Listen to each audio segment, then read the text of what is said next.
Hey everyone, this one's about the evils of black and white versus color. Or should you shoot in black and white or does it matter? Well, it just depends. As concert photographers, back in the Stone Age, BC, before color, not really, but 90% of all concert photography was shot in black and white. Why? Because it was affordable and cheap. You could process it and develop and shoot what you want.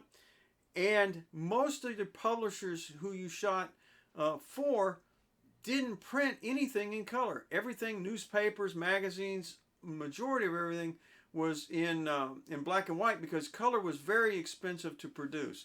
So, but today things have actually changed, and now shooting in black and white kind of looks a little odd because everything you see is in color. So, does it really matter? Well, we're going to discuss that here in just a second.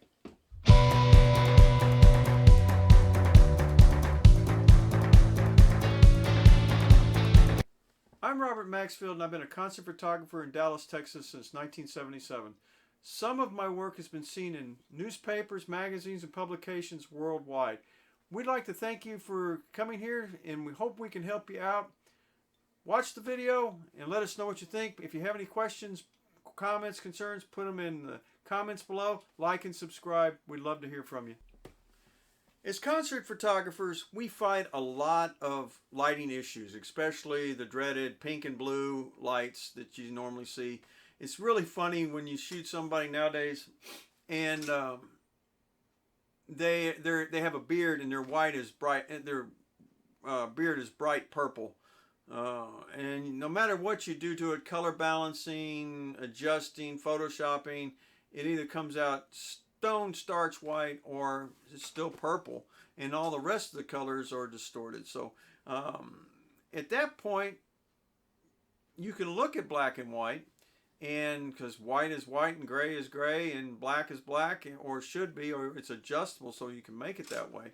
But it beats fighting a lot of the crazy colors that you get on stage. Now, is it acceptable? It depends on your editor, depends on your publisher, what they actually want and what they're paying you to produce.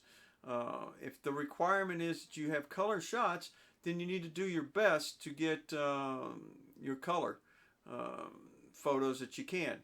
In fact, at the end of the video, I'm going to show you a comparison of what the photograph looks like in color, what it looks like in black and white, and you can see the difference. And I actually think some of these black and white photos are very classy looking. They're very, very unique. They're different.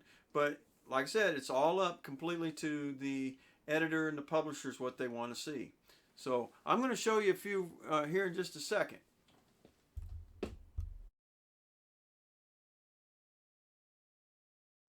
The three sets of photographs here are shot in daylight. All three of them were actually shot at the Texas Lottery Plaza in Las Colinas.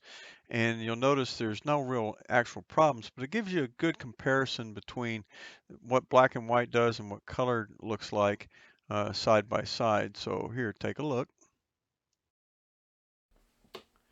The first set of three shots you saw were all done outdoors, so you get a pretty good idea of what it looks like to photograph things under normal conditions, see it in color and see it in black and white.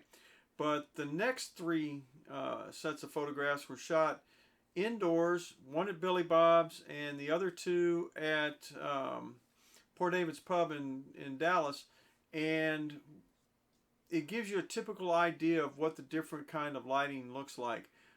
One of them has a mixed set of lighting where you have outdoor lighting coming in with stage lighting. You have one that's got real dark, harsh lighting, and then you've got one with extreme backlighting. So it gives you an idea what color is going to present to you, and then what it's going to look like. Instead of being in color, it'll be in black and white. There's some very harsh lighting here on this first slide because it looks almost 3D in color, but in black and white it looks really pretty good. The next one has a lot of harsh backlighting, and it's okay in either one, black or white color. And this one has indoors lighting and sunlight, so it's kind of a challenge.